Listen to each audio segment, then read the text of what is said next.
আজকের তো মহালয়া, কিন্তু কোনো কিছুর তো হেলদোল নেই মালিকের। গেল কোথায় মালিক? মালিক, ও মালিক। আরে কি হয়েছে না এত রাখছিস কেন? আরে মালিক, ভোর হয়ে বেলা হয়ে গেল। হ্যাঁ, তো কি হয়েছে? আমি কি করব? কি হয়েছে মানে? আজকের তো মহালয়া, তুমি তো রেডিও আর টিভি দুটোই বন্ধ করে বসে আছো। মালিক ভুলে গেছে বোধহয়। আর ভুলবেই না বা কেন?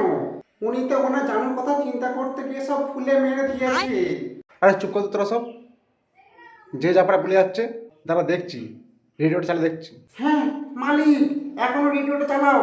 দেখো যদি মনে হয়। দেখো দেখো, এখন চালাতে এসেছে। তাড়াতাড়ি চালাও মালিক, না হলে বাকি অংশটাও শুনতে পাবে না। আশ্বিনের শারদ প্রাতে লেগে উঠেছে আলোকমঞ্জি ধরণীর বহিরাকাশে অন্তরিত মেঘমালা প্রকৃতির অন্তরাকাশে জাগরিত জ্যোতির্ময়ী জগন্মাতার আগমন বার্তা